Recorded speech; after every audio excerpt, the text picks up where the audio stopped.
Hello friends, welcome to all of you once again on my channel, and today I am going to touch the new topic of the class 7th Maharashtra State Board, that's the journey to the west.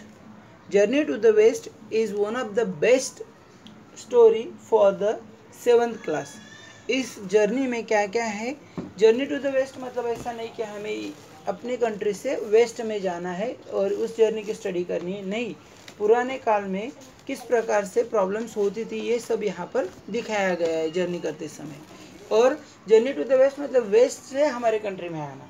तो ज़्यादा time waste ना करते हुए आइए directly video को शुरुआत करते हैं। But before it kindly subscribe and like my videos if you like, okay then start. देखो क्या होता था, और तो जाके मैं ये वीडियो महाराष्ट्र बोर्ड के लिए कर रहा हूँ, तो I hope I must how to speak in Marathi. For that my Marathi kindly like my video, okay. So देखते हैं। When we read the word journey to the west, we naturally start thinking about a journey to western countries like England and America. जब कभी जेव्हा केव्हा आपण journey हा शब्द ऐकतो तेव्हा नॅचरली आपल्या डोक्यामध्ये एकच विचार येतो की जर्नी टू वेस्ट म्हणजे की वेस्ट कंट्रीजला प्रवास करणं, जसं इंग्लंड आणि America. But west is a relative term. पण मित्रांनो, हा एक टर्म म्हणून वापरतात. आता टर्म काय आहे तुम्ही मला कॉमेंट बॉक्समध्ये सांगू शकतात. खूप सोपा शब्द आहे. For countries to our east we are the west. पहा, ईस्टसाठी जे लोक ईस्टमध्ये राहतात त्यांच्यासाठी ते वेस्ट आहेत आणि वेस्टमध्ये जे राहतात त्यांच्यासाठी आपण ईस्ट आहेत. So it is common line. This particular journey that we are going to read about was actually a journey from China to our own country. आणि जी कंट्री आज जर्नी आज आपण म्हणजे जर्नी म्हणजे प्रवास, जो प्रवासाची स्टोरी आज आपण वाचणार आहोत तो प्रवासाची स्टोरी म्हणजे काय आहे, चायनाकडून आपल्या कंट्रीमध्ये म्हणजे भारतामध्ये केलेला प्रवास याची ती स्टोरी आहे. It was made by the famous 7th century traveller Yuan Chwang. Yuan Chwang नावाचा जो 7व्या शतकातला ट्रॅव्हलर होता, ट्रॅव्हलर म्हणजेच प्रवासी होता, त्याने केलेली ही जर्नी आहे. In those days travelling from China to India was not an easy task. त्या काळामध्ये चायनामधून भारताकडे प्रवास करणं हे काही साधी गोष्ट नव्हती. One had to travel thousands of miles on foot और horseback, crossing desert, crossing snow-clad mountains, crossing strange, unfamiliar region, using road where bandits and robbers roamed. Who would do it? तर समजा त्या काळामध्ये ट्रॅव्हलिंग करणे, हजारो kilometre पायदळ किंवा घोड्यावरती travelling करणे, क्रॉसिंग डेझर्ट, मोठे मोठे वाळवंट क्रॉस करणे, मोठे मोठे स्नो म्हणजे बर्फाचे पहाड, स्ट्रेंज म्हणजे दलदल किंवा खोऱ्या, अनफॅमिलियर रिजन माहीत नसलेले प्रदेश, रोड असताना किंवा नसताना तिथून प्रवास करणे फार कठीण होते. हे कोण करणार होतं? But Yuan Chwang had a dream. पण युआन चॉंगचं एक स्वप्न होतं. He wanted to take Buddhist scriptures from India to his homeland in China. It was like a pilgrimage to him. तर त्याचं स्वप्न काय होतं? त्याला एक स्वप्न होतं, त्याचं स्वप्न होतं किंवा भारतामध्ये जाऊन जे बुद्धिस्ट स्क्रिप्चर्स आहेत, बुद्धांचे लेख आहेत, स्क्रिप्ट केलेले आहेत किंवा मूर्त्या आहेत, त्या त्याला भारतामधून चायनाकडे न्यायच्या होत्या. आणि बुद्ध हे चायनामध्ये एक पिलग्रिमेज म्हणजे एक देवदेवता म्हणून मानले जातात. पुढे पहा. Yuan Chwang understood the long and difficult journey to follow his dream. त्याच्यासाठी त्याने खूप मोठा प्रवास केला. अंडरटूक म्हणजे डिसिजन घेतलं होतं प्रवासाचं, ठीक आहे. For 7 long years he kept on travelling, suffering many hardship on the way. आणि ते ट्रॅव्हलिंग करताना त्याने जवळजवळ 7 वर्षाचा प्रवास केला. त्या प्रवासामध्ये त्याला भरपूर काही प्रमाणामध्ये अडचणी आल्या. हार्डशिप ऑन द वे म्हणजे रस्त्यामध्ये आलेल्या अडचणी. He travel across the Gobi desert. एक गॉबी डेझर्ट आहे, त्याने त्याच्यामधून प्रवास केला. Then along the Tian Shan mountain range. Tian Shan जसं आपल्या अरवली पर्वत आहे तसेच तिकडे यांनाच एक नाव आहे वेगवेगळ्या पर्वतांना, तायन शान रेंज. ती पर्वतरांगा पार केल्या. And on along the silk road. आणि तसाच तो पुढे प्रवास करत आला. नंतर सिल्क रोडपर्यंत आला. Through region that are known Kyrgyzstan, Uzbekistan, Afghanistan and Pakistan before he came to India. अशा प्रकारच्या रिजनला त्याने भेट देत आला. कझाकिस्तानला गेला, अबुकिस्तानला गेला, अफगाणिस्तानला व्हिजिट दिली, नंतर पाकिस्तानला आणि तिथून मग आपल्या इंडियामध्ये आला. In India he travel to many parts and gathered many important manuscript.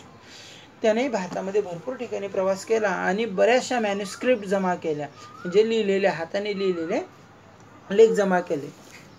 The way back home was also equally difficult. आणि येताना ज्या ज्या अडचणी आल्या, नक्कीच जाताना सुद्धा त्याच अडचणी येणार होत्या.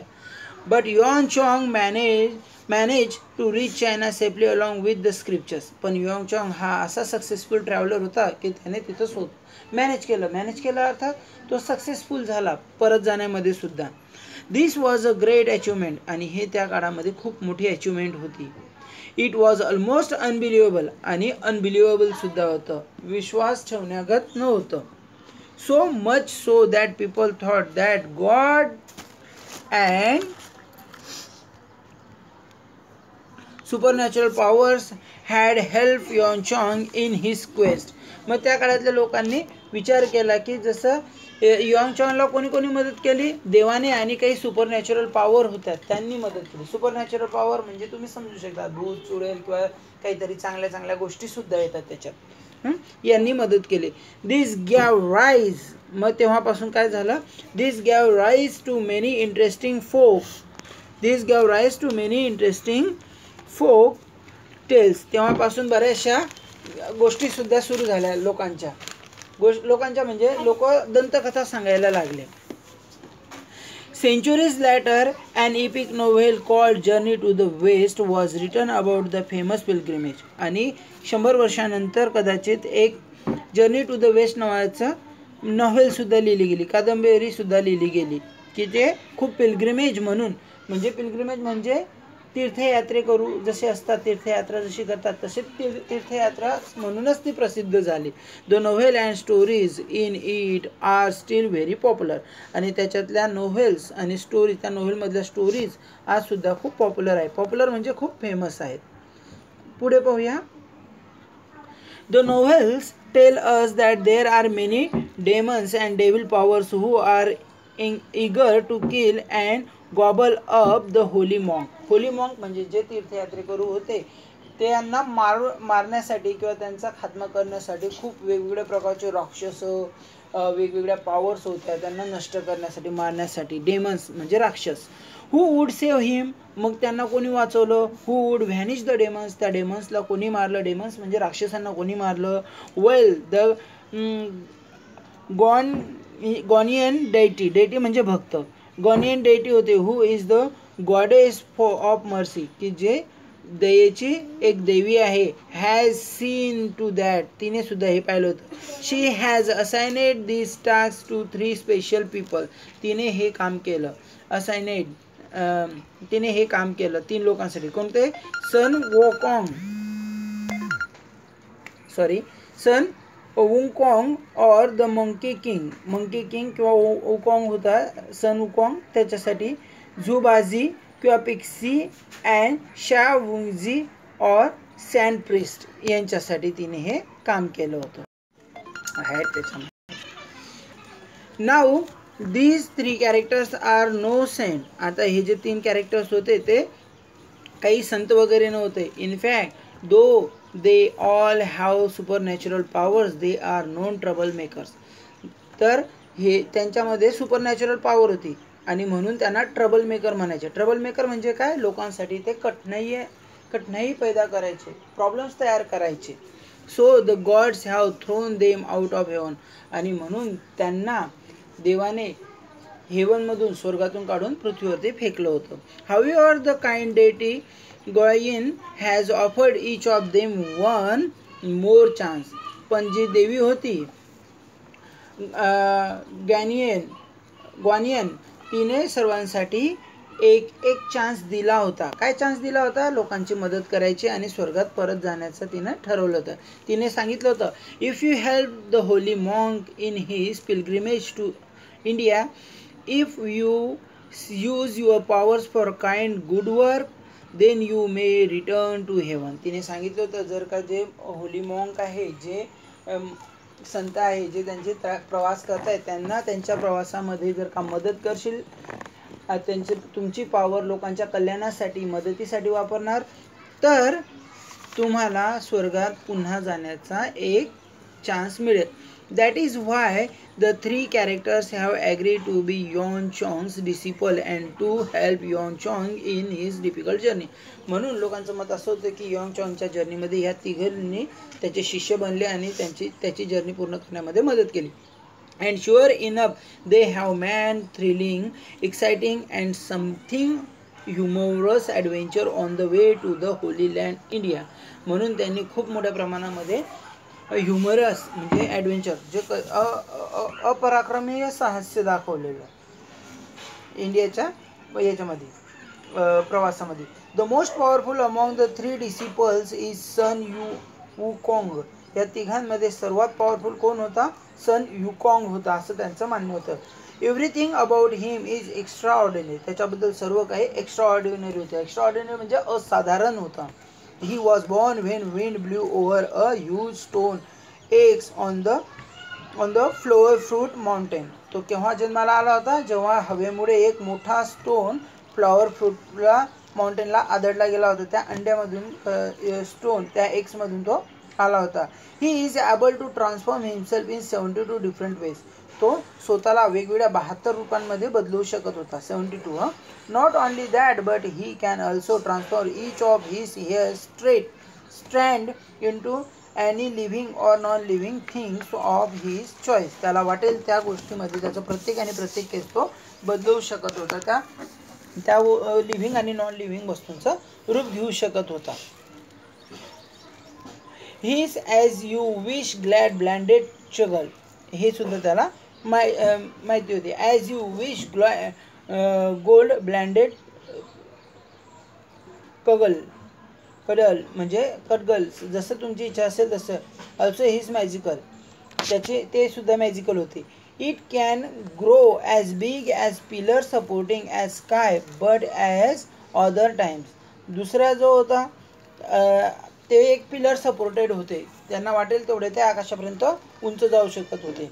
The monkey king just tuck it away behind his ear. Tuck it कर म्हणजे खाजवायने ट्रक असे टच करायचे जोराचे behind his ear. Sun Wong can travel thousands of kilometres in just one somersault. एका समर सॉल्टमध्ये 1000 किलोमीटर ते जाऊ शकत होते.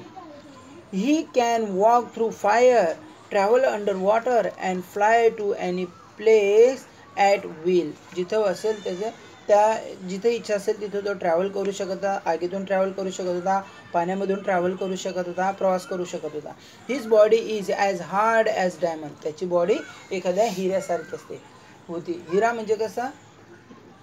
डायमंड ना, डायमंडसारखी होती. जसं त्याच्यावर कोणत्याही प्रकारचा इफेक्ट होत नाही हिऱ्यावरती, तसं त्याच्यावरती कोणत्याही प्रकारचा इफेक्ट नव्हता वातावरणाचा, पर्यावरणाचा वगैरे वगैरे.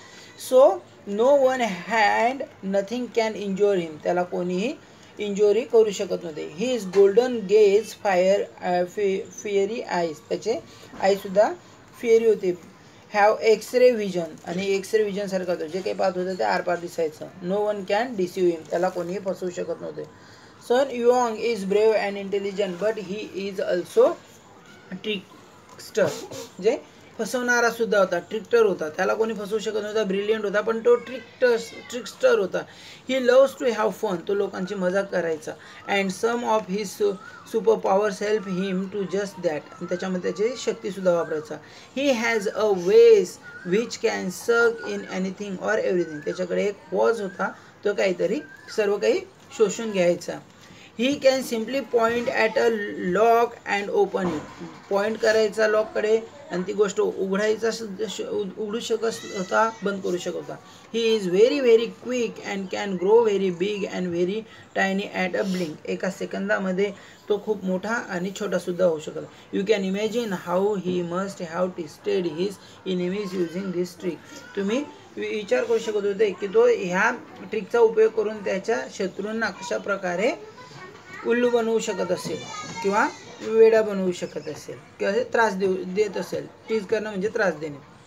If you want to read about the adventure that Sun Wukong and his companies had on the way, you will find the stories in English translation of Journey to the West. जर तुम्हाला वाचायचं आहे त्याच्याबद्दल आणि त्याच्या कंपनीबद्दल, त्याच्या सहकार्यांबद्दल, तर एक नोव्हेलमध्ये ते ट्रान्सलेट केलेले इंग्लिशमध्ये, चायनीज टू इंग्लिश, ते तुम्ही वाचू शकता. Some of the stories have also been burn in flames. काही टर्न इन फिल्म्स. त्याच्या काही स्टोरी फिल्ममध्ये सुद्धा टर्न केलेल्या आहे. What would you like better, to read the historical account of Yuan Chong travels or to read the fantastic story of Sun Yong? Maybe you should read both to find out what you like better. Happy reading. कदाचित तुम्ही ते वाचू शकतात. तर writer तुम्हाला happy reading म्हणतोय. कृपया माझ्या चॅनलला सबस्क्राईब करा आणि व्हिडिओ आरामात पहा. तुम्हाला जर का काही शब्दांची अर्थ माहिती करून घ्यायची असेल तर कॉमेंट बॉक्समध्ये लिहा. मी नक्कीच तुम्हाला ते पाठवून देईन. थँक्यू.